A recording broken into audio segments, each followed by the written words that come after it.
Today on the Stay at Home Chef, I'm showing you how to make 1 skillet queso fundido.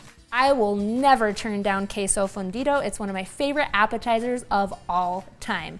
To start, you'll want to grab a 9-inch skillet.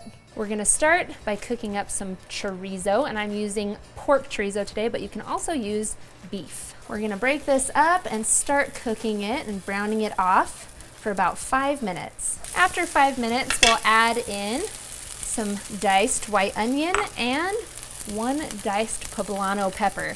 Now this part is optional, but I love the flavor that this adds to the queso. Cook these for another 7 to 10 minutes until the poblano and onion are soft and the chorizo is cooked through.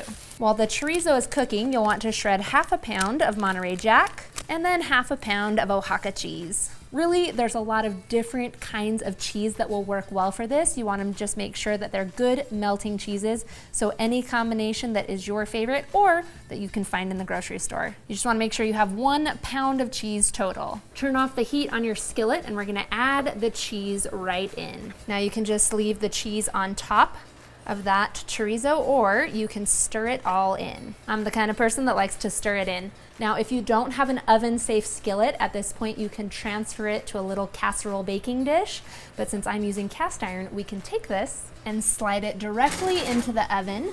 You want it to be 8 inches or so from the broiler setting. We're gonna watch this closely so it doesn't burn. You wanna broil it until all of the cheese is melted, which will take about 3 to 5 minutes. You want it nice, warm, and bubbling and starting to brown. After a few minutes, you should have perfect queso fundido. Oh my gosh, I am so ready to eat this. Now, if you wanna add some flavors and make it really pretty, you can garnish with some diced Roma tomatoes, a little bit of cilantro, maybe even some reserved chorizo if you want to set that aside earlier. Whatever you decide, this is going to be so good. We are ready to dig in.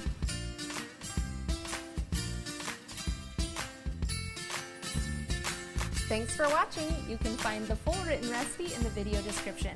Be sure to subscribe, like, and follow, and check out the rest of my videos, where you can find hundreds of restaurant quality recipes you can easily make at home. See you later.